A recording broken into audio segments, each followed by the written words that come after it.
podcast, so I'm kind You of... did one on veterans too, the VPAN one. That's right, where we Right. had the community member who was a veteran. That's cool. Oh, Yeah. So it's been a while, gentlemen, but I am glad to be here. I'm glad it's Friday. It's Friday, everybody. For those of you watching Is at it? home. Alright, to These see days if you like just, it the anymore. days just run I know. into each other. Just blend in. Yeah. But definitely, I think it's been a long time getting around to doing this. I don't even know how to start anymore. That's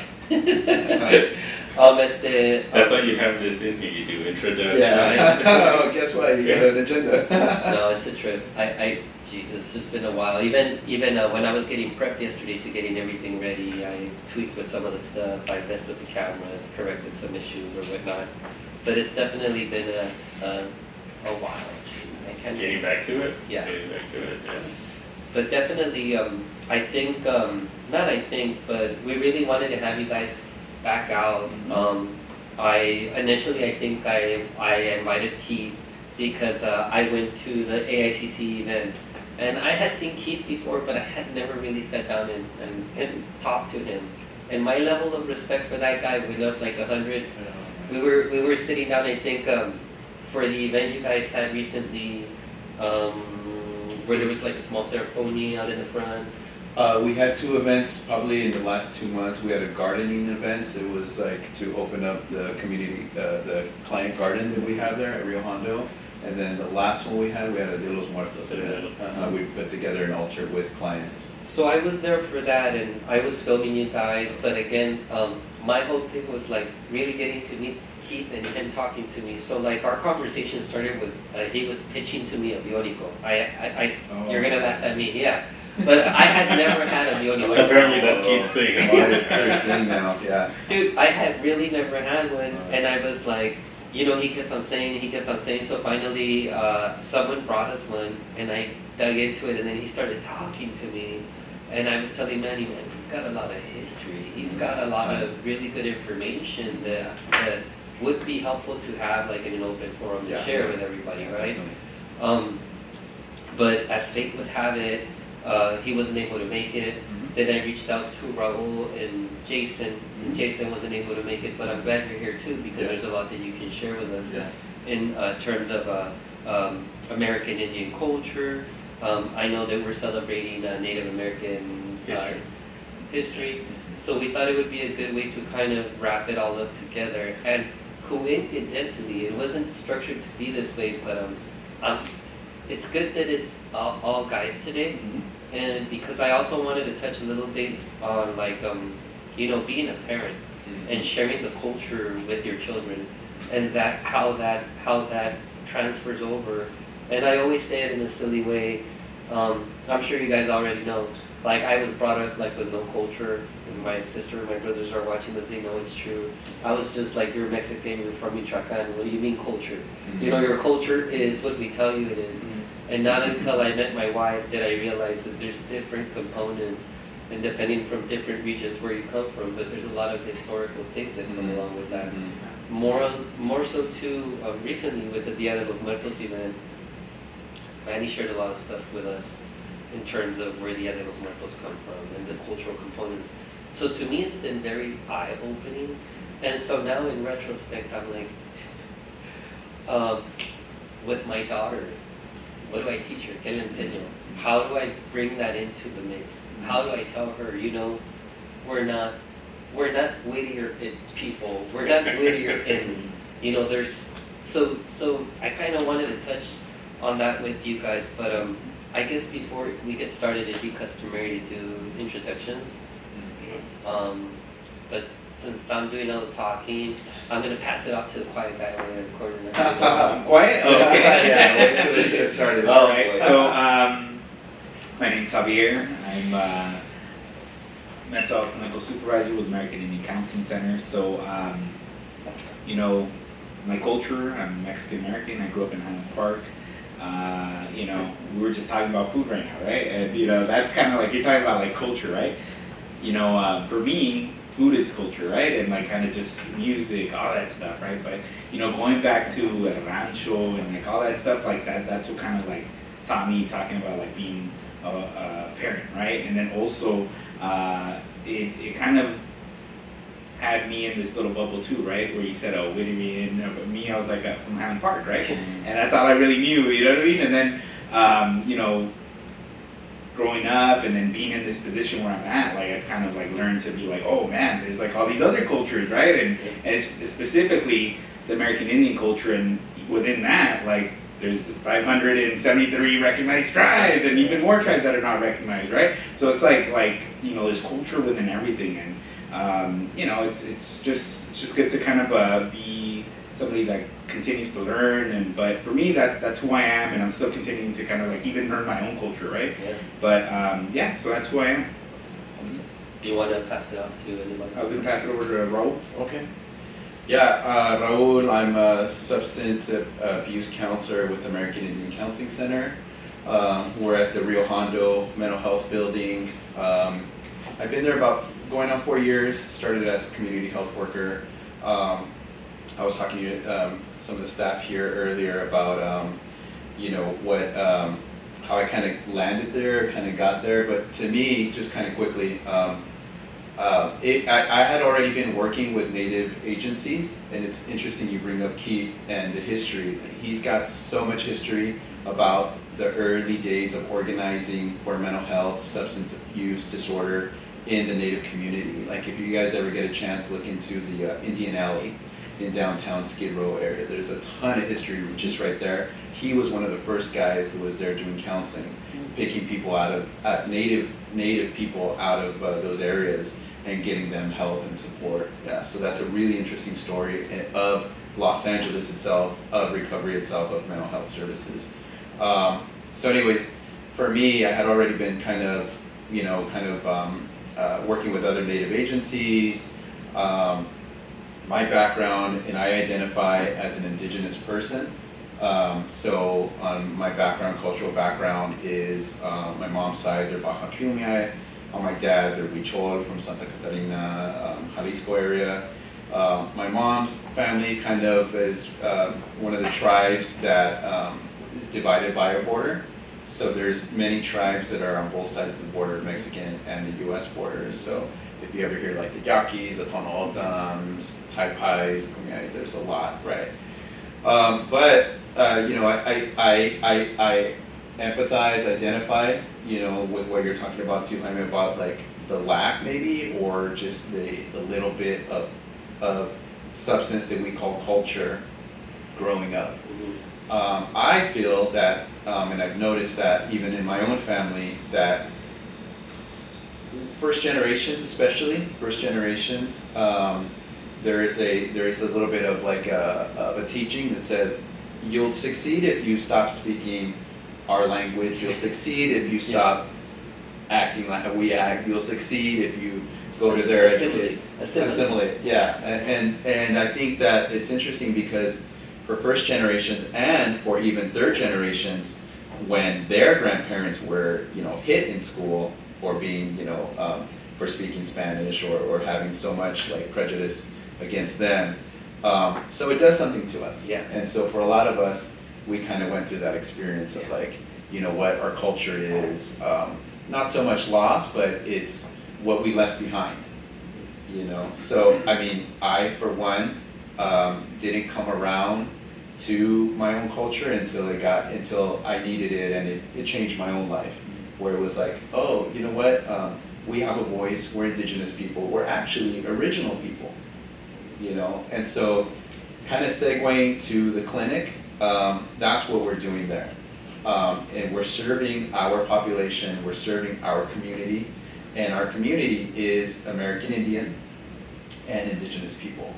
So, like I was saying, I was sharing with someone how much love I have for the department and for that clinic, for DMH just to even have that clinic. Yeah. You know, to even have that clinic and say like, here's a specialized clinic for a population. I think, yeah, you've definitely touched on a lot of great points. I think, in order, you know, just me, but I feel like in order to provide services appropriately to specific communities, you have to be able to speak their language. Mm-hmm. You know, you have to be able to connect with them in a way that not just anybody can connect. So the services you guys are providing there are tremendous to the community. Who needs that? You know, for so often, I mean, when we talk about stigma, you realize that stigma is associated to all these things too, right? If you walk into a center and you don't see someone who kind of looks like you, you might just walk out. But we'll get to that. I want to go ahead and pass the ball over to the gentleman to my right, so he can introduce himself. Manuel Rosas, DMH, Service Area 7 Chief. Let's see, my background, I'm from both my parents. They're originally from Peru, from South America. From my mom's side, I still actually have family that don't even speak Spanish. They speak Quechua. So a lot of my family is more, from my mom's side, is definitely more indigenous. So I understand and connect with like what you were saying with connecting with your indigenous past. From my father's side, also it's half indigenous and half Afro-Peruvian as well. So yeah, we're a little bit of a smorgasbord, like they say, the true melting pot. But and I was born here. I was born and raised in Boa Heights.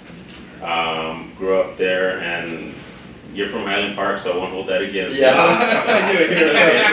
I knew it was coming.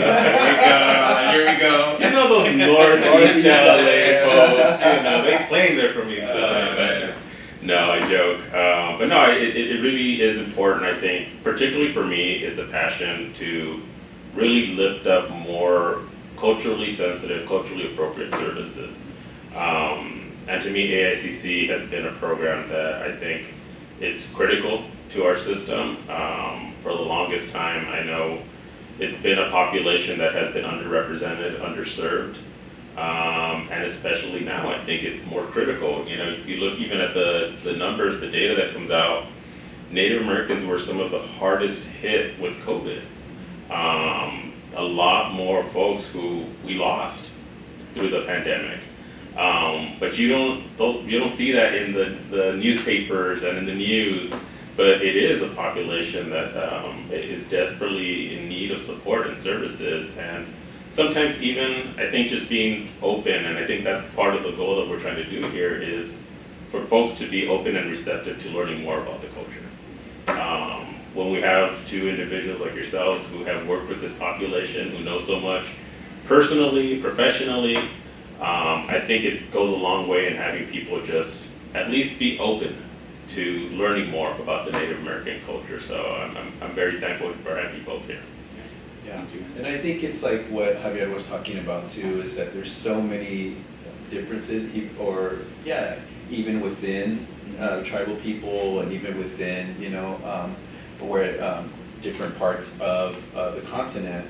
So we're learning too. As a clinic, we're also learning too, and we keep that open mind too, and we're not kind of like stuck on like, well, indigenous identity or native identity is this or that, and I think that's another thing that kind of highlights our clinic, is that we're also learning. A lot of the staff is also learning there too, but I appreciate you mentioning like the empathy goes a long way, the identifying goes a long way. So when a Native person is seeking services, they see somebody there that they can identify with. Absolutely. Although I think we can all probably agree on that there is still a lot of stigma towards mental health. Not to cut you off, but like I agree 1,000,000,000%. So like when I came on board to the department, and then recognizing not just the great work AICC is doing, but that the service area in a whole is doing, incorporating more culture, trying to connect with our community in that manner, kind of figuring out creative ways to bridge those gaps, to try to reduce stigma. But you're right, there's still a lot of work to do. It's tremendous. Just when we go out passing out food, handing out resources, things like that, the way the community approaches us, it's different, right? But it lends to all those things that we're trying to do. Again, like me, again, being culture ignorant, like I said, I don't know anything about my culture. In a sense, with my family, there was a lot of shaming behind it. Like my mom would say things to me like, oh, we're not those people from the Cerro, we're not the Indian people, because those people, they're like, But it's Yeah. part of how she was brought up, and it's part of what I learned. That's why, like again, I always mention I didn't really start learning about it until I shared with you guys, or you all shared with me, or my wife started talking to me about certain aspects that I was like just oblivious to. So it also kind of opens up a different window for me in terms of like, I wonder how many community members are experiencing that same thing. And so how trying to bridge all these things together is making an impact for sure, because I see it. I see it in the way we provide services and the way that, like, when we have events here at the PRC, the community really comes out and identifies with it. But at the same time,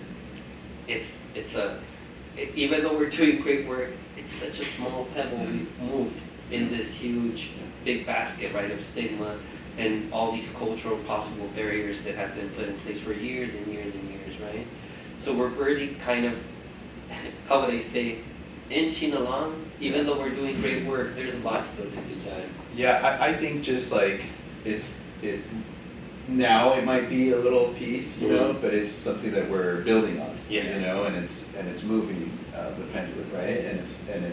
And we're making progress. So I think if anything now it's a small piece. And again, I just constantly think like DMH itself, LA County, like thinking about like that they really advocate for us. You know, Manny advocates, you guys advocate for us, and be like, yeah, it's serving a great purpose. You know, but I think another thing I wanted to mention too is that, and that maybe you could talk about the clinic too, that we've seen it benefit even non-natives, you know, that come through the clinic, where they open up to spirituality, open up to culture, open up to like activities, you know, that they may not have been a part of, that it's real wellness, right? Yeah.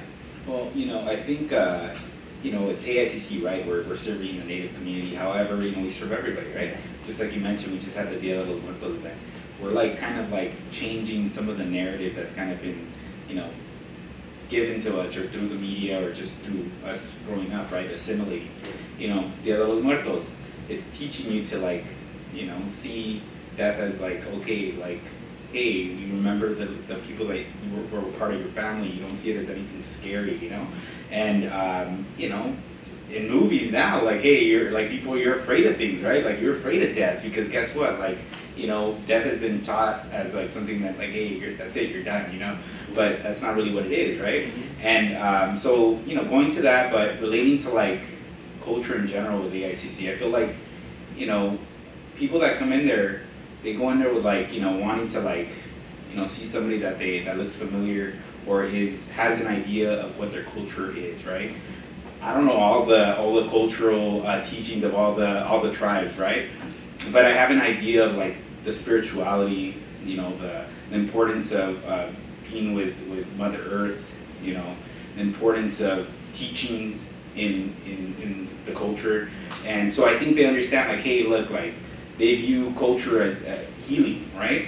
And then when that happens, like there's like the spirit kind of is like, oh yeah, this is what I need, right? Because you know, not every culture, I mean, not every clinic can do that. I remember when I was at other clinics, I didn't really think that way, right? And I'm not saying it's the fault of the clinic, right? But it's just when you're around others that think the same way, or it's taught that way, or its training is focused on that, I feel like it just kind of changes your view, right? And it's also allowed me to kind of self-disclose a lot, right? I self-disclose a lot with my clients, and I'll say, hey, look, this is what my culture does, and then they'll kind of share their culture, right? And you know, I remember growing up, I share this story sometimes where like, I got scared, right, by a chicken in a rancho. But my grandma, you know, she said I had susto, right? So like, you know, so she had to do like this ritual, you know what I mean? Like she had a ritual for me, you know? Yeah. And I share that with my clients sometimes, and they're like, oh, okay. Then it kind of like, it's funny because like I share the chicken and everything, it's a little humor, right? But it kind of allows their you know, their guards to kind of come down. Yeah. And kind of share like, hey, this guy's human, you know what I mean? He's a person, you know? So, you know, I think like being able to kind of do that with clients allows you to kind of do some of the work with like, you know, that's taught in Western culture, right? Yeah. Like, so you integrate everything. So. And that's really what we're doing, is like that practice of integration, you know, with like a holistic approach, a spiritual approach, and a clinical approach. So like even thinking like hearing how you're talking, like, well, as you speaking, I'm thinking like, oh, we have a drum group, learning to sing and drum, because that's a big significance within our community. We have a positive Indian parenting group. We have, we have a art group. This is a cultural art group for the child wellness program. The cooking group. We have a cooking group that is really based on native and traditional meals. So yeah, I mean, it really is like a specialty almost. It really is, and that's because we know, like, how do we connect with our clients? How do we connect with our population? How do we connect with our community? And that's really what it is. And I think in the work you're doing, I mean, I know you guys realize it and we all realize it, but you're bridging that gap, right? For so often I remember, there was like a disconnect. And I said it in my own silly way, like, we need to be able to show our community members or our clients that we are just like them. Yeah. Of course, yeah. That we have that connection. And by being able to, like you said, share some of those cultural stories of the limpia that they did, Yeah, or whatever, right. It helps to bridge that connection, and you connect differently with them, create a bond, and it's a real bond. It's not, of course we're how would I say, there is a job that we have to perform, but we're actually caring for our community members, for our clients. We're actually taking care of them, and we're helping to reduce that part of that stigma. One question I did want to ask you that's like, for me, that not that I've been worried about, but something I thought about is like, how do I pass this on to my daughters? So I have like a 3-year-old daughter, and again, I don't like I've always been like a nature-y kind of kumbaya type of person. So like I've taught my daughter, like, respect the animals, respect the plants. I'm like, I'm always barefooted at the house, so now she takes off her shoes and her socks and she runs around with me. And so I, help her to, like I tell her, be thankful for the sun and things of that nature. But I know we're all fathers here, and we're all different generations of fathers, right? We're slightly different in age. How do you incorporate that into... They kind of calling me old. Ah. I think that's what There's decades in between us, right? Why didn't you? we're all different generations. We're older than the generation. Like, you see this?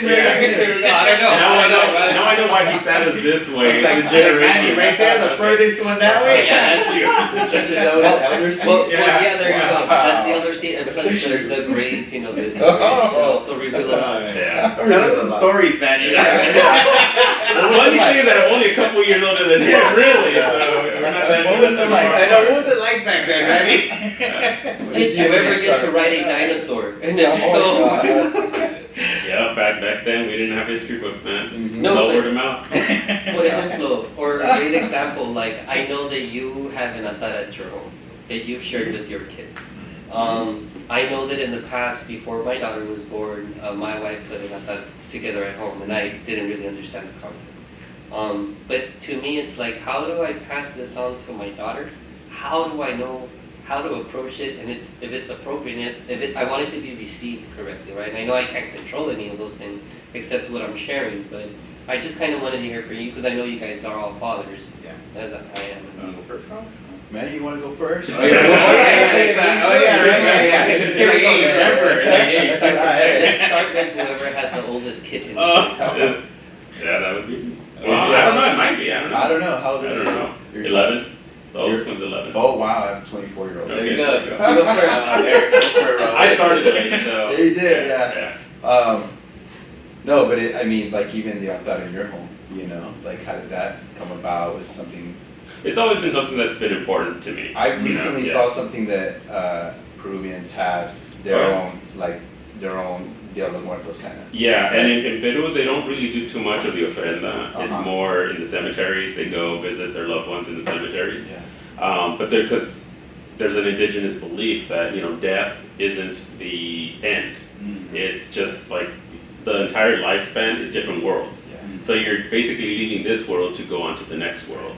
And in that world, you still have, if you're able to live and flourish, it's just like you've kind of reached a higher level, if you will. So, it's always been a practice, an indigenous practice, to be honest. And over time, there's been more of a blending with Christianity. obviously, as that's happened.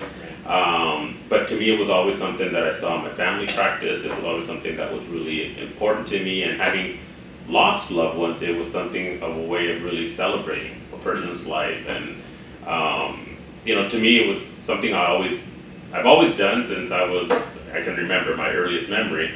And my kids, even though I did it, they started, at first they were just kind of like, what is it? They didn't get it. I would try to explain, but they were too little. But like this past year, I mentioned my son's 11, and this year he asked me, he's all like, when are we going to put up the altar, and can I help? And it's like for every picture he was putting out, it was like, he wanted to tell me again about who this is, and why are we putting them on here, and did I ever meet them? And and there's antepasados there from like great grandparents who I can still tell them, and they've never met them, but it's still part of the history, and I think they can appreciate a little bit more as they get older. So I think like for me, like you're asking, how do you pass that? I think part of it is word of mouth. It's putting those practices in action, right? And kids are very curious. They're little sponges, and they'll ask questions. And some of the stuff when they're little, like your daughter's 3, it'll go over their head. They won't get it. That's when you put on Coco. Ever watch Coco? And they should be like, oh, that's so good. By the way, I haven't heard.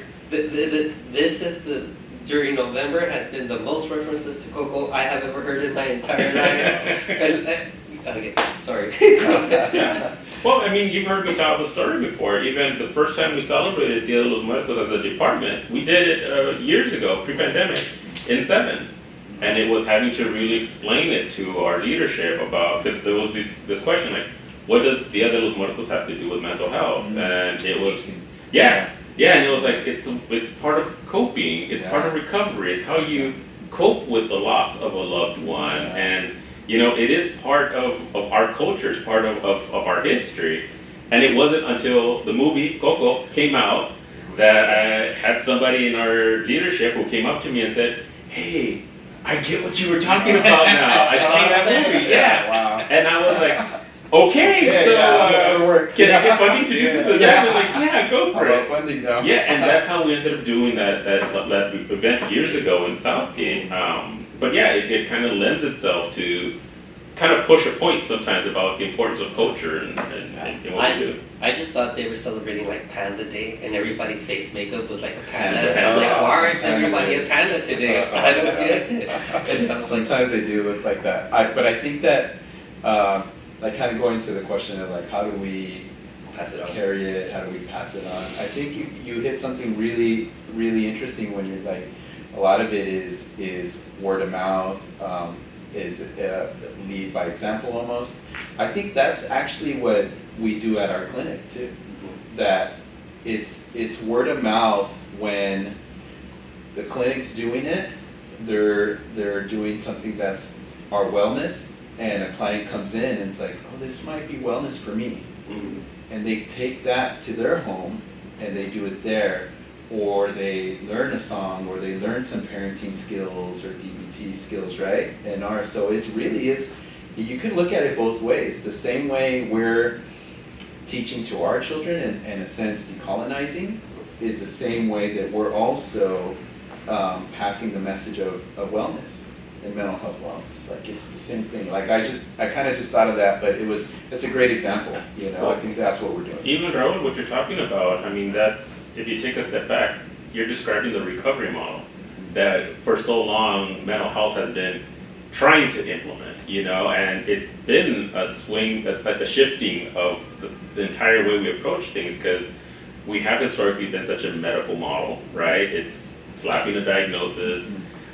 This is your symptoms, this is your diagnosis, this is your medication, right? It's been very structured in that way. But I think we finally have gotten to a point where we're making a conscious effort to ask our clientele, ask our community about, well, what is part of your recovery? And it could be culture, like you said, even like for non-Native Americans, how some of the activities that you all do has been important in their recovery because of a connection to spirituality. And I think that's huge, because it should be driven by the client, right, rather than dictated to them. And I think AICC has been critical because there's a conscious effort to have to address the culture and the traditions and the norms and finding a way of including it. So it doesn't mean you throw away the medical model, Right. but it also doesn't mean you throw away the culture and the spirituality. There is a way to blend those two things together. And ideally, I think we're seeing that it's working. Yeah. It's really retaining clients in treatment, it's promoting their well-being, and We've been seeing it's working, for the clinic, we've been seeing it's working. Mhm. And what's nice about it too is that we've also been able to see well, what about the population of men, Mhm. male, right? What about TAY population? And what about the child wellness, right? So now we've even been able to kind of start programming for a specific population, so even like the population in recovery, where we're gonna do our white bison Wellbriety recovery, which is native-based substance use recovery, a men's circle, a men's talking circle for exactly this, where men can, learn, each one teach one, and that's what's the nice thing about seeing even all of DMH kind of grow, and even with our clinic specifically, that we can start even pinpointing populations that way too. I mean, it's really great what the work we're doing, but even to now really be able to kind of even break that down even further, it's great. Yeah, I agree. I think you touched on something that even for me, again, I'm a new dad. My little girl's 3 years old. I never expected to be a father. I was one of those guys that was never gonna have kids, not me, and then I became a father. Mm-hmm. And so for me, trying to learn from other dads, trying to understand how mental health and culture are hand in hand, and how to support fathers going through potentially what I did in the past, or with their own struggles. Trying to formulate services, like you said, pinpoint that population also needs support. And I've said it in silly ways in the past. Like I almost feel like services for women are tremendous. Everything is in place for women, but for men, we're really starting. We're like the Flintstones, right? But it's a good point too, because as we're really starting, we're open. We have more tools. We're growing. Like you mentioned, you guys have a men's group. We have a men's group. We're doing more things for fathers. We're realizing that promoting healthy mental health and culture for fathers also promotes family units, more sustainability. We're thinking about the future for the kids, right? I know it's not a perfect world, but if we're able to combine those things together, maybe we can bridge those gaps more. And so you have more families staying together, more positive parenting, role modeling for your kids, for your daughters, for your sons. So to me, it's like a win-win. It's one of the things I think that makes my job fun, right? That it's like, I came from a provider, and I remember the old days, and I see what we're doing now, and I'm proud of the service area and the work that we're doing, the work that you guys are doing. We've come a long way, geez, we have a podcast, guys. It's weird. So even being able to do this as a group of guys, just sharing with other men out there, right? And being able to cast a positive light on things that we might have shied away in the past. It's tremendous work. And again, I guess what I'm trying to say is that I'm really kind of proud of what's happening. Even, again, meeting Keith, seeing what you guys are doing there, starting this new men's group, to kind of try to bridge those gaps and rope them into or bring them into, because everybody needs some type of support. And I'm curious, because earlier you touched upon like doing the men's group, and maybe that's, again, it's Native American History Month, but it's also Movember, right? It's Men's Health Awareness. Right. It's supposed to be the last day. sorry. You should have raised the roll show. You messed up. Hold on, imagine. But I know we've talked about before. I think we've talked about it in previous podcasts about the stigma around mental health, particularly for men, right? I don't know if you guys can talk a little bit about is there a stigma also around mental health with the Native population, with the Indigenous community, and how have you all at AICC been able to start addressing that, especially maybe around even men, because I know that's a big area for us. I can share a little bit. I feel like with the Native community, there's a lot of historical trauma, right? When it comes to everything that happened throughout the inception of the U.S. and you know, the erasure of the culture, right, or the attempt to. And I feel like that has a lot to do with the stigma, right? Like of being able to, you know, trust people in government that provide, because we're a government entity at the end of the day, right? But you know, I think being able to have people like us that are people of color, people that are trying to go ahead and be allies to the community, I think that'll be one way to kind of help destigmatize going to seek help, right? Because it's like, okay, just like you mentioned, going into a clinic and seeing somebody that looks like you or kind of tries to understand you, I think it makes it easier to want to accept the help, right? But you know, also all the messaging, right? Like men's health is something that's been kind of slowly getting better and better, right? Because we're starting to be, you know, open to it, right? Even my dad, like he doesn't even want to go to the doctor, right? You know what I mean? So imagine mental health. So I think destigmatizing is still going to take a while, right? In the Native community, just like any community, right? But I think having drum, songs, you know, dance, food, that'll be something that'll kind of bring, you know, hopefully men, women, everybody in the community, right? But I feel like historically, it's been hard for the Native community to trust people in government, right? But you know, I think we're AICC exists. We're here in LA County. We're here to go ahead and provide culturally centered services while also integrating some of our EVPs and everything that we got, right? But you know, I don't know what you think, bro. Yeah, I mean, really, really good topics, really good discussion, you know, and I think that a lot of these topics, there's so much that we can say, you know, even kind of a little bit talking about like decolonization and forced assimilation, you know, and I think all of it kind of does play a role, like what Javier was saying about the stigma of it, you know, and yeah, it's there, and one of them is really that, like a lot of the population do not trust the clinical westernized way of approaches, right? So there's that, and then you also have the other side of the indigenous population. It's just like, we're just gonna be quiet and work, and don't make any waves, don't make any noise, like don't go to the clinic. You know what I mean? Like there is a lot of that. No, they're gonna ask you for your documentation, so we don't have it, right? Yeah. So we here know what the challenges are for our population, and even you mentioned like, oh, like women have services, but there's not enough. There's not enough. There's not enough AICCs. There's not enough Rio Hondos. You know what I mean? There's not enough. All these great organizations that are doing good work. You know. So when we talk about like even like men's health and men's wellness, you know, it's just. I mean, we still see people in the community when we're out in the community, Native people, and we're like, oh, we didn't know there were services like that. And, you know, we didn't know that there was services for Natives that were, you know, specified.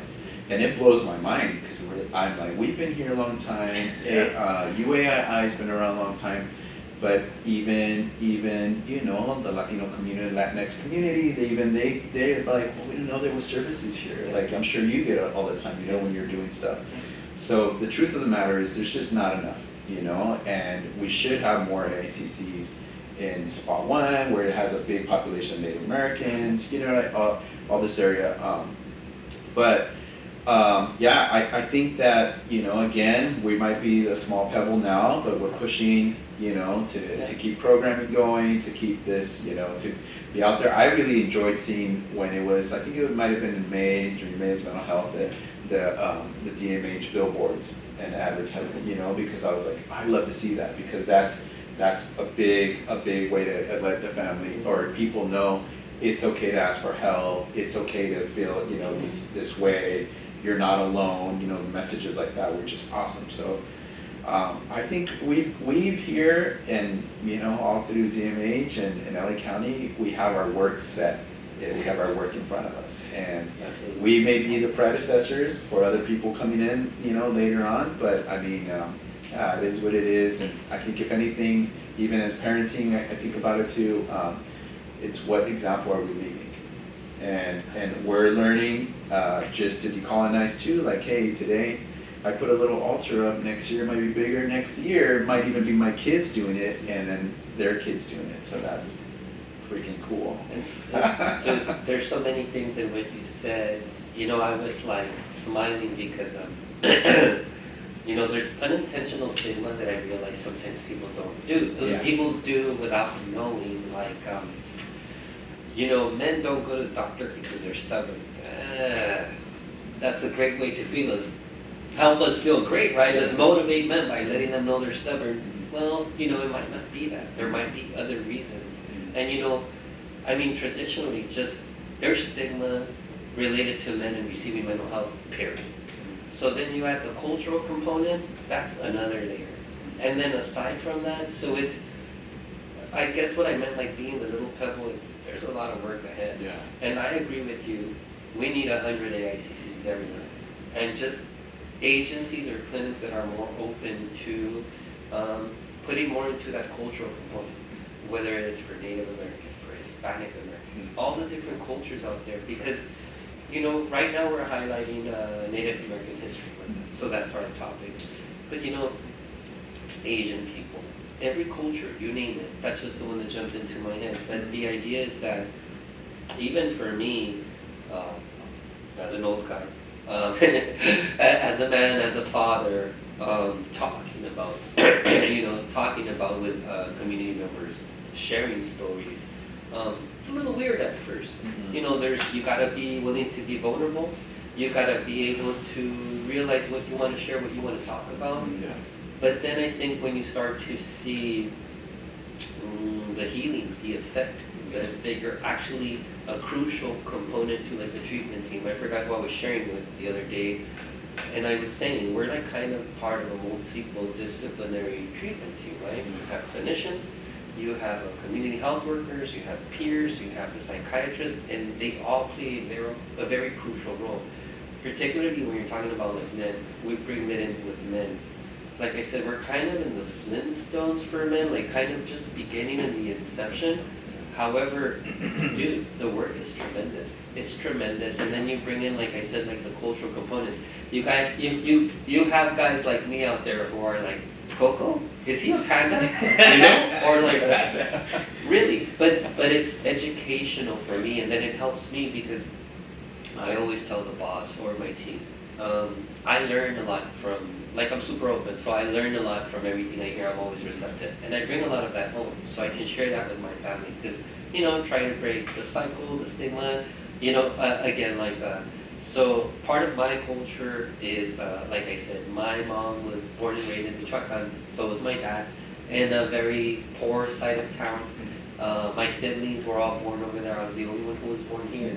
So my culture is hanging out with the tias, the tío, going to the backyard parties where, you know, there's not, our culture was whatever they told us it was.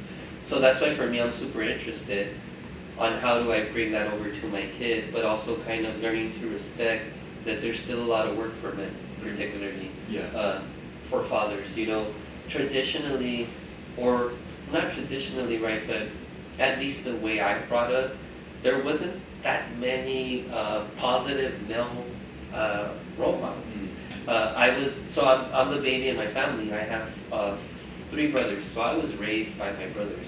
I mean, my mom did a great job, but I remember my oldest brother taught me lefty loosey, righty tighty in terms of screwdrivers and working tools. My other 2 brothers taught me like how to skateboard, how to build ramps, you know, things like that. But trying to, I guess, not have that be a thing for future generations is where we're at. By starting here, right? Promoting positive role models as fathers. Right? And I think that's like coming back to your question is like what you mentioned, like we meet the client where they are. You know, we've got a lot of great programming, but we understand too, like it's a big step to come in and ask for help. It's huge, right? So we have a lot of programming, but at least for me, my practice is not like, hey, this is gonna work, this is gonna work, that's gonna work. If it doesn't, then you know what I mean? So for us, it really is also like meeting them where they are, you know. And it's cool to use like evidence-based stuff with cultural stuff, But at the same point, we understand, okay, already just walking in that door is big. Yeah. And it's scary. Yeah. And it's for men and for anybody. That's true. You know, something that comes to mind really quick too is, you know, at least for our PRC here in Service Area 7, a lot of what we're doing is kind of PEI work, like preventative work. If we can capture a community member or support them before they go like into a major crisis or have, Right. then we're kind of preventing them from ever touching our system, from ever being able, or you know, using that system, and maybe keeping them at a level where they just come to our groups. They feel supported by the groups, you know? And it also helps them, or helps us bridge that gap between services and that stigma that's out there, right? You know, coming to a group doesn't mean whatever the society's told you. It means that, hey, there's some stuff on your mind, you just want to talk about it once in a while. Maybe you just want to hang out with me because I'm such a cool guy, you know? But the reality is that definitely I think there's a lot of components to what we're doing that are helping our community members. And again, I'm just very grateful to be incorporating these cultural components. Mm-hmm. And I think we're planning a lot more events here, for example, at the PRC that incorporate a lot more cultural components. I just feel really good about it. I feel like we're doing great work, but definitely we could use 100 AICCs everywhere, for sure. And PRCs. And PRCs, yeah. You know, I think going back to that question about how do we like, you know, pass on some of the culture onto our family, right? I think for me, I'm a new dad, kind of a new dad, right? 6 years old, and I got 2 twins that are like 10 months old. But you know, I feel like being intentional, right? Like trying to kind of incorporate it, right? Like putting on Juan Gabriel on the while you're driving, right? Instead of like putting on like ESPN, right? Yeah. So they could hear some of that music.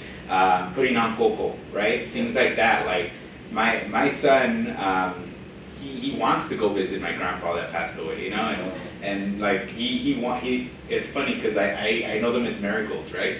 The flowers, but he told me the Spanish, and I'm like, what is that? And he's like, oh, like, what is it? Cempasúchil. And I'm like, what is that? He's like, oh, that's the flower. And I'm like, oh. Yeah. And I'm like, okay, it makes sense. But things like, we have them in a, you know, a dual language program, right? So trying to be intentional, right? Not everybody has these opportunities or kind of, right? But I think for me, making an effort, right? Like throwing on like some Chalino Sanchez on the radio, you know, or something like that, just to kind of like have them like understand, hey, this is, you know, stuff that is part of my culture, right? Talking about a rancho. He's scared of Mexico though, right? Because he's like, I'm like, oh, we're in the mountains. He's like, oh, I don't want to go over there, you know? but things like that, right? That I feel like would be good. And then letting our clients know that it's okay. It's okay for us to let them know about culture, letting our kids know. Also, you know, doing things that maybe our parents didn't do, like being a coach, right? Like, I'm an assistant coach. I'm working my way up to be his soccer coach, right? But I'm an assistant coach. Cool, yeah. So things like that like are really gonna like hopefully allow him to maybe not have to touch our system, him, you know, and then maybe that's a cycle, right? Yeah. Like, so while incorporating culture, right? Yeah. So Absolutely, I like that. Absolutely. You made me laugh because recently we took my daughter to cheer. Again, she's 3 years old, and she started to ask, Dad, I want to go back to cheer.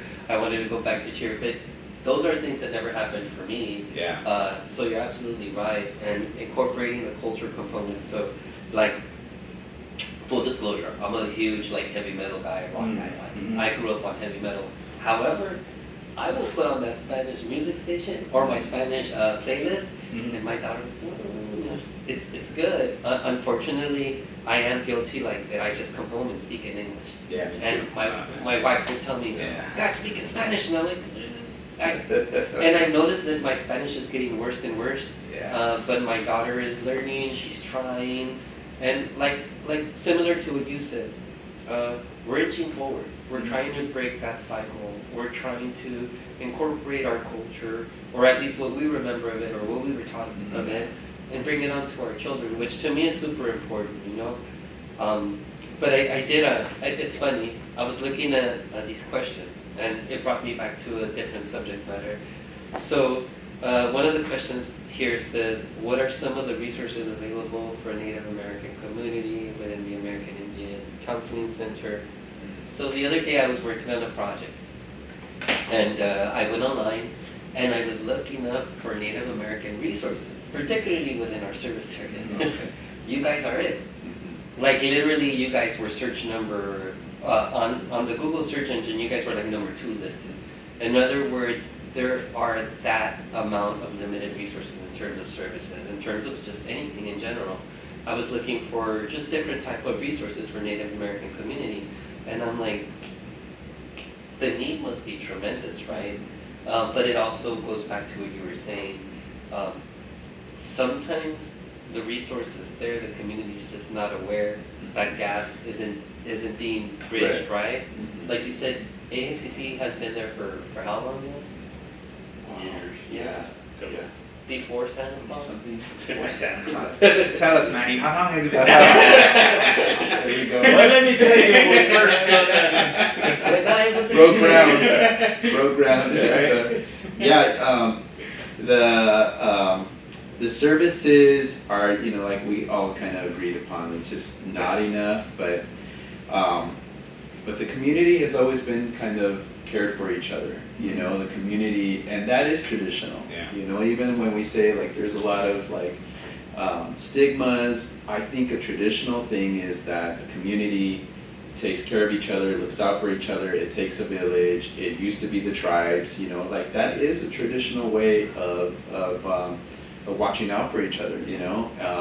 So in the community, there's gatherings, there's ceremony, there's powwows. There are things that are really community based. That bring a whole bunch of wellness and bring a whole bunch of passing these traditional ways, even language. There's a lot that it is out there, and that's the traditional way that we've been able to stay tight knit with each other. There are other agencies that we do collaborate with, UAII I mentioned. Yeah. Keith is a big part. Keith and his wife are a big part of the whole inception of that. The TANF, Torres Martinez Tribal TANF, is another one that we work closely with them and with the AI unit at DCFS, Southern California Indian Center. So there are a few of them out there, and that we've tried to reach out and collaborate in one form or another with them. But yeah, I mean, that's really, in the end, I think at least for me, it's like what role are we playing and how are we leading by example for that? How are we leading? How is our staff? How is our program? How are we leading by example? And that's what makes the big difference, is that when you have Indigenous people there, Native American people there, and you have clients coming in, it does make a huge difference, because then they're like, oh, this is like my community. This is like, what I'm used to. This is like when I go out to the gatherings or the ceremonies, this is it. This is what it's about, So there's some resources out there, and it's nice to say that we like collaborating with the different agencies as well. That's good. What I was gonna say is, like, as you were talking about that role, is that those groups is like, attending weekly group is like, hey, like, I'm not saying it's like a powwow, right, or but it kind of is, that's where you're talking with everybody. It's like you're able to connect culturally with people that may have similar, ideas, thoughts, relating to healing, right? So, relating to like connecting with other American Indian, organizations. Walking Shield, Southern California Indian Center, they've been able to help us out with like toys for kids, like during Christmas, or like I remember one time we had like Nikes, Jordans, all kinds of things that they were able to help us out with. So I feel like there are agencies out there, but I wish there could be more, right? Yeah, for sure. And I think for us, we just need to collaborate with them. We need to do a better job of that, but I think with time we'll be able to do that. We'll build on what's already been done. It's a really tremendous. I get stuck on the same thing, but it's tremendous work that's being done, and I say that because you're absolutely right, Raul. Like COVID, it's super healing for people just to be able to be in a group. I know that for us, when we hold our men's group, they're like, thank God, we're here again. We're out. We're out. Yeah. And it's just an open conversation, but it's healing. It's healing to share, to be able to be out. Very simple things that we maybe took for granted. It's super helpful for our community.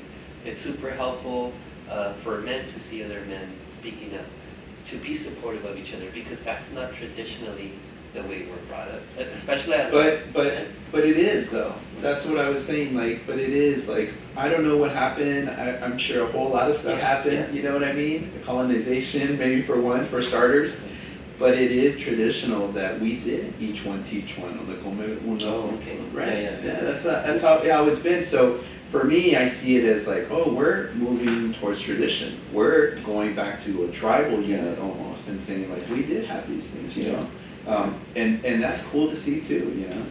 And you see, for me, I think I was just speaking to like what I've been exposed to. Yeah. No, well, we all have. I think we all Yeah, have. yeah. You know, I think that, like I said earlier, like for one reason or another, we were taught it's best that we put that away. It's best that we don't do that. It's best that we assimilate to this. You want to succeed, and it's true. Like, you know, we're talking about parenting. Like, I want my kids to succeed. Yeah. So a lot of the things I'm saying, no, stay away from this, stay away from that, because this is what's best for you. Yeah. I honestly, I don't blame, you know, my grandma or great grandma for being like, no, we're not going to do those things no more. We're going to do these things now. Like, I don't blame them for that, because they were forced upon. Yeah. They were, right? So, but Different time, different circumstances, yeah, right? yeah. So it allowed you to survive at that point. Yes. And now it's gotten a little bit easier. And I think, you know, I was listening to this podcast, right? And, you know, on the podcast, the guy is saying that, you know, we were taught not to cry, not to show emotion, right? And, you know, and people think that, okay, you know, we're Latino or whatever, you know, oh, you're a little bit more aggressive, you're a little bit more spicy, you're machismo's in your blood. But it isn't in our blood, you know what I mean? That's not who we really are. That's maybe what we were taught, right? Yeah. So I don't want my kid to feel like, hey, look, like, you need to grow up being aggressive to be able to kind of like, Right. you know, be a man, right? Yeah. You can show emotions, you could talk, and you get the same outcome, right? Or an even better outcome, right? And I feel like, you know, going back to what you were saying, like, that's not really who we are, right? No, Like, yeah. it's more of like, hey, we gotta try to like challenge those views and those thoughts. And you know, the way you were brought up, I was brought up, and you too, and everybody here, right? We were brought up in the inner city, and we had to do things and act a certain way at a certain point. Not anymore, right? Now we're like, we're good, right? Now we're able to talk, have some water, you know. But see, I think that's the thing. I don't want yeah. to stop you, but I think that was the misconception, right? Was like, if I teach my son to be tough, then he's Yeah. going to handle this world because it's tough. Yeah. And especially tough for people of color or underserved populations, you know. So instead of saying like, hey, show your emotions or be open to the world and be inclusive to the world, it was the opposite. Like, Yeah, no, before, yeah. like, hey, shame the ones that don't. Be tough, be strong as nails, because, and I think that was obviously their experience was tough. Yeah, you know, of course, and like yeah. you said, like the poorest of the areas, you know. Yeah. So And I think you guys are all sharing like perfect examples. Like I think our parents, like you said, our grandparents, our parents, did said the things they said to us to protect us. Yeah, yeah. Right. Yeah. Different times, different days. You know, time is different now. But I definitely like. I can remember all the things my mom said to me, and definitely it was based on the time, yeah, based on the way she grew up and her Her experiences. experiences, yeah. So it's, you know, I've said this before, even with parenting, right? My mom did the best that she could with the tools that she had in hand, based with her circumstances. I'm sure all our parents did the same thing. Yeah. And we are where we are because of them, because of what we did. So I'm sure like our kids, I can't see into the future, are probably going to be a little better off because we seem like level-headed people. You know what I mean? And we're taking the experience that our parents brought to us and building on it, right? yeah. But I Which- think, yeah, go ahead.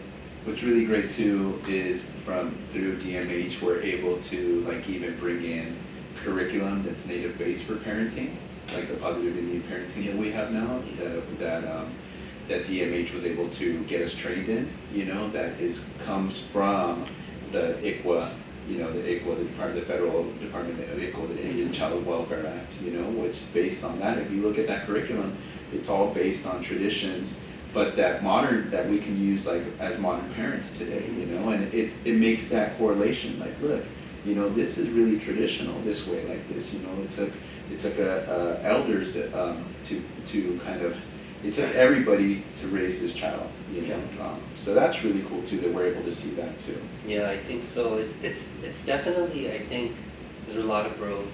There's a lot more work to be done. But like I said, I feel really proud. Like I just feel really proud to be a part of the service area and what's happening. And even like in some of these new creative things we're trying to do for our community, I think at least in, you know, here at the PRC, we've really seen a really good response. So for me, it feels good. It feels good to have a men's group that's responsive, that's actually there, that they're benefiting from what we're doing. Even when we have topics related to being a parent, those who are parents just listen. Those who might not be, everybody chimes in. Everybody is comfortable with opening up a little bit, and I think that's part of healing, and it's a part of the great work we're doing. Yeah, absolutely. I mean, I think part of it also is we're at a time of change, where, you know, and hopefully it's a time of opportunity where we're capitalizing on that change. I know a pet peeve of mine has always been like for us to deliver services out in the community.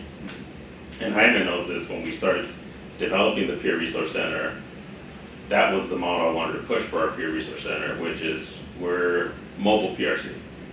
We provide the groups out in the community, and particularly because we were focusing on the Latino community, because, you know, you look at Huntington Park, you look at the surrounding area, Service Area 7 has the largest concentration of Latinos. But I'm curious how, like with the native population, how successful has it been, or how receptive would the native population be with bringing those services out? Because I know, like I said, it's a pet peeve of mine of delivering services beyond the brick and mortar. But I'm curious, like how has that approach, has it worked? Is it something that can be explored further? Well, I think about May's Mental Health last year. You know, we had such a successful event bringing those services out to the community. And I mean, everybody was, you know, Dr. Kane was there at the time. I mean, we had politicians out there, we had our TV up, we had traditional foods out there. I mean, I thought it was completely successful in the sense of like, oh, this might be a little bit of what it might look like bringing the services out to the community that way, instead of saying, hey, you want I don't know, for lack of a better word, services, it's here, come here, as opposed to, hey, we're here, we're gonna again meet you where you are, you know. So I think it would work out actually, you know. I feel like our office or clinic is different, right? So we serve countywide, and I know that there's an effort right now, Manny, on your end to go ahead and make sure that these services are kind of shared throughout the service area, right? So, you know, I think we have clients all over the county, all over every different service area. So I feel like they when they see us come to their home, I think they're happy, right? Like we can sit on their couch, sit down. I'm thinking of one of my clients in service area 1, where like we're sitting down with her, and then her kid is like running around everywhere, right? But she's just happy to have us there, you know what I mean? And even like some of the staff on our FSP program will like help out clients sometimes with like making food real quick or whatever. It's like while they like, you know, are talking with like a clinician or whatever. So I feel like it's they're open to it.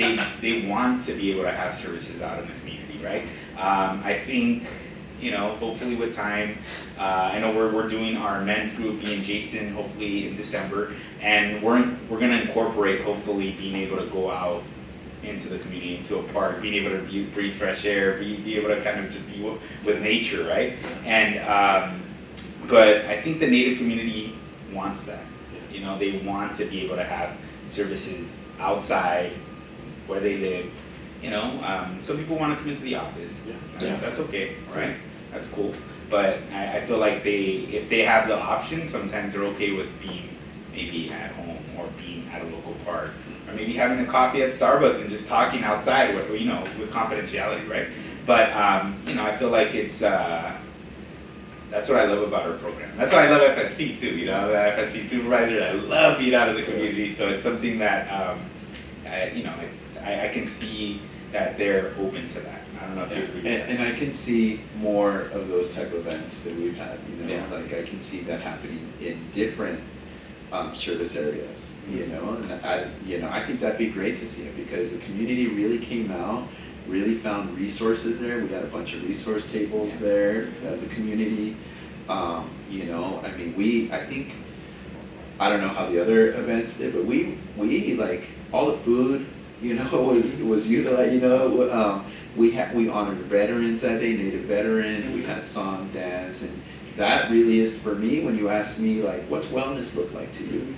You know, not only do I see the appointments in the offices, but I think like, oh, that's wellness. And to be a part of that and be in the midst of that, I'm like, wow, look at this. Like we're touching a lot of touching a lot of people's lives right now through this event. So that might be something to think about later on with our agency and other agencies. It's like, how do we go out in the community and do those type of events and bring community together and agencies together and have resources there and have services there. And it was cool because a lot of the ones that we did have were native based agencies, you know. So that's another cool thing to say. Yeah. That was intentional when we planned that out. That was intentional. We had a lot of amazing mental health events throughout the service area, but in particular that one we wanted to make sure it's just like we can't just repeat the same thing we're doing at all the other programs. It has to be really specialized to this population, and like you're saying, eating the food. Yeah. It should be, you know, we want native food. We want being made by native families. You know, really giving back to the community. So yeah, it was a really successful event. Yeah. And then, Clients were there from the beginning all the way to the end. I don't know if you all remember that, but like it was dark and they were still there. I was like, oh, okay, cool, you know. So yeah, you're right. We had clients Yeah. on the drum with us. Yeah. You know, but are part of the drum group. Mhm. You know, I mean that was huge. You know, I don't for them know. to be able to like yeah, break out of the little like. I mean, I even get nervous up there singing and stuff, but for them to do it and for them to showcase what they've been learning, out of all of the events, I think I have the most B-roll from the event you guys had because it was tremendous. It was huge. I remember, and even here, like with the small events we're having, what I get from the community members is you guys need to do more of this. You know, last time we had karaoke, incorporated with some educational component for services and kind of educating, giving them food, all these things, right? But I think for us, that's what the community keeps on responding to. This is what's bringing them together, and then helping them see that, hey, it's okay to come here. We're here to support you. And I think for me, that's the big thing too. I did want to ask though, we're coming to that time, so I wanted to ask you gentlemen if there was a message you might have for like our viewers, community members, clients, anything you want to share about your services or just anything that you would like to kind of. I think I'll go first if that's all right. Just that we're here, you know, we're in Cerritos and there's also a clinic in Hollywood. We're here to help. You know, there's people like me, people like Raul, people like Manny and Jaime that you're gonna see at the clinic, right? We're trained in what we do, but we are also normal people, right? We're here to help. We're allies, and you know, just it's okay to be hesitant, but I think just being able to hopefully give us a chance and be able to offer you the support that sometimes we all need, right? We all need a container, we all need somewhere to kind of just gain that healing, and hopefully AICC could be that place. So yeah. Yeah, just kind of going off of that too. You know, we're building on wellness. We are building on community. You know, we're using evidence-based practices and also traditional practices. I think there might be a lot of curiosity and questions, and that's okay too. Anybody can, you know, check the website, look up DMH website, look up AACC. There's a phone number there. If someone needs help, you know, there's an access line definitely also.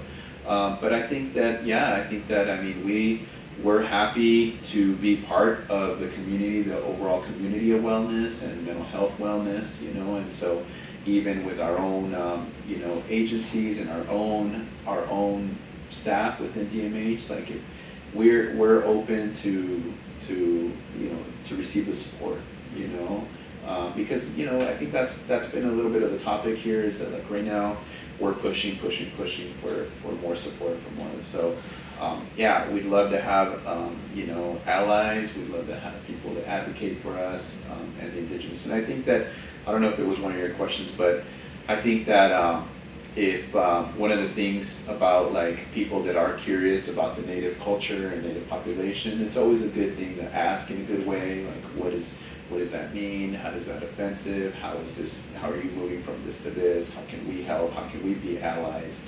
A lot of the times, like I think we really appreciate that. We really appreciate that because Manny touched on it earlier. There's a lot of disparities even today, you know, within our community and a lot of other communities of color. Absolutely. Well, thank you, gentlemen, for being here. Again, like Jaime was saying, I think we're all very proud of the work that you guys are doing and the entire AICC team out there. We know there's more that can be done, but it's definitely something that we're building towards. Yeah. And I think part of it is just acknowledging the fact that, you know, there is a need for these type of specialized services where we're talking about culture, we're talking about real life things. And again, I think it's, I know Jaime has heard me say this before, I think part of it is the rebranding of what we need to do for our system as a whole is, we always talk about mental illness, but we forget we're the Department of Mental Health.